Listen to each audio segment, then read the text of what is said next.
Welcome to War Bios, the podcast where we delve into the lives of history's most fascinating military leaders and explore the strategic mind and moral character that shaped their decisions on the battlefield. I'm your host, General Biography, and today we're going to examine the life of Philip II of Spain, one of the most influential leaders of the 16th century. As we begin our journey through Philip's life, let's set the stage with a brief overview of this remarkable individual.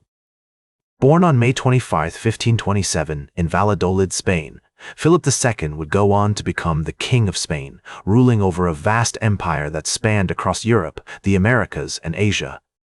He was a complex figure, driven by a deep sense of duty, faith, and ambition, which would shape his decisions and actions throughout his life. Philip was born to Charles V, Holy Roman Emperor, and Isabella of Portugal in the beautiful city of Valladolid, with its rich history, stunning architecture, and vibrant cultural scene. The Palace of Valladolid, where Philip was born, was a grand structure that reflected the power and prestige of the Spanish monarchy. As a young prince, Philip was surrounded by the trappings of royalty, with all the privileges and responsibilities that came with it. His early years were spent in the shadow of his father's greatness, with Charles V dominating the European landscape as the most powerful ruler of his time. Philip's mother, Isabella, played a significant role in shaping his early life, instilling in him a strong sense of duty, faith, and compassion. She was a devout Catholic, and her influence would later shape Philip's own religious views.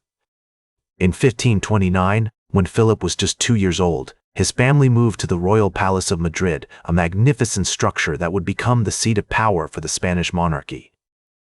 The palace, with its stunning architecture, beautiful gardens, and vibrant cultural scene, was a hub of activity, attracting dignitaries, artists, and intellectuals from across Europe. As Philip grew older, he began to receive a comprehensive education, studying Latin, Greek, philosophy, and military tactics.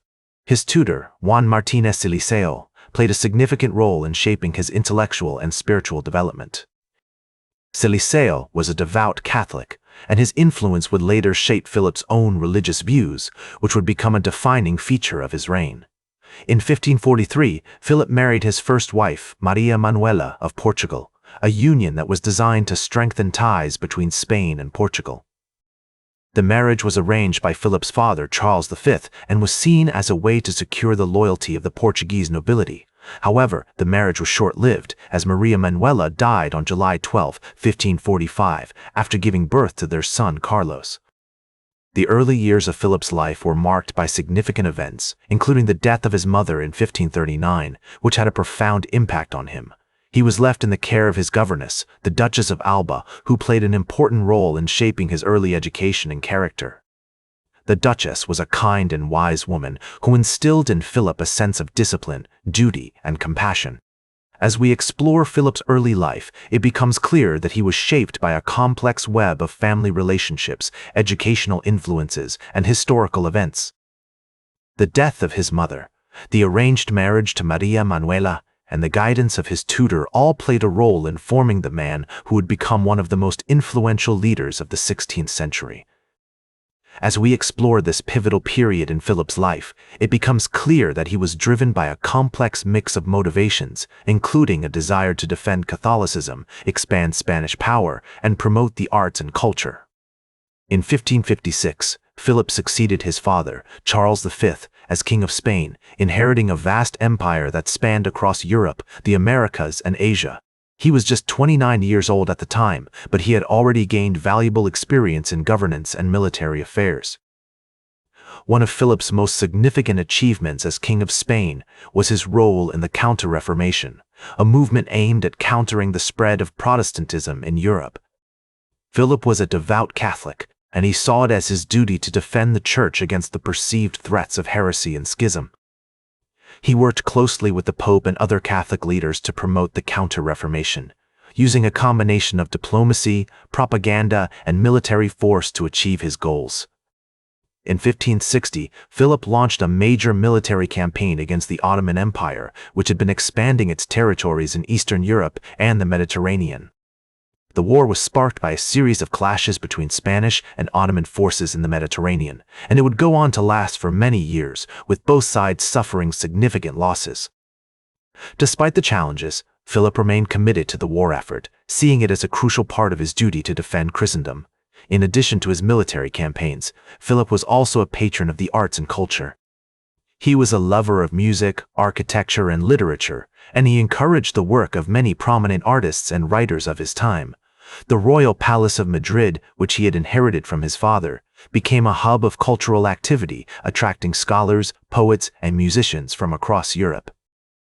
Philip's commitment to the Counter-Reformation also led him to establish the Spanish Inquisition, a powerful institution that was tasked with rooting out heresy and promoting orthodoxy.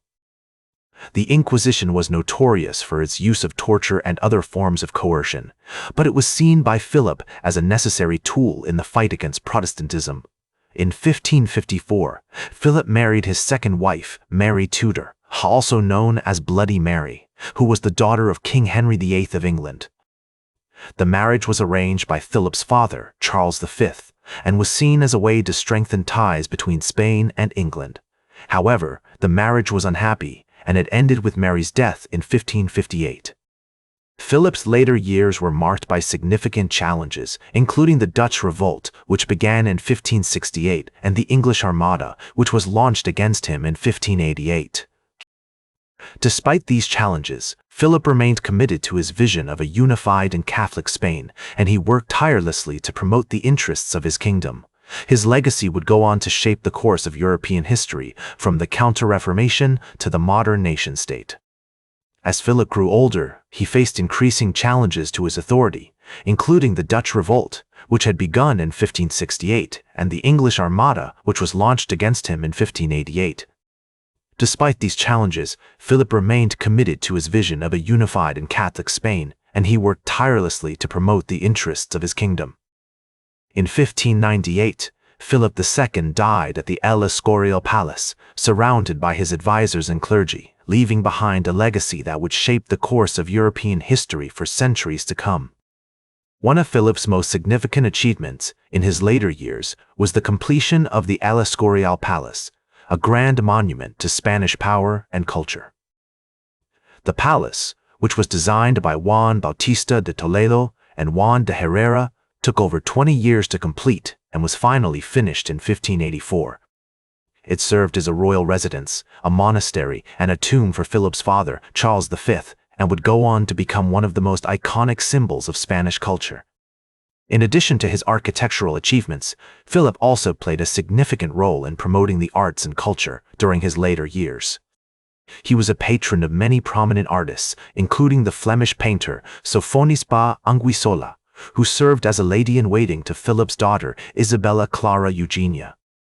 Philip also encouraged the work of many writers and poets, including the Spanish playwright Lope de Vega, who would go on to become one of the most celebrated writers of the Spanish Golden Age.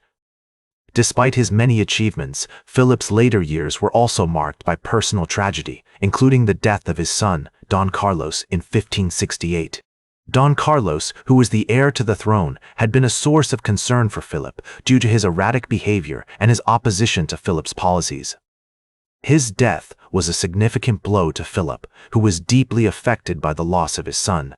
As we reflect on Philip II's life and legacy, it becomes clear that he was a complex and multifaceted figure, driven by a deep sense of duty, faith, and ambition.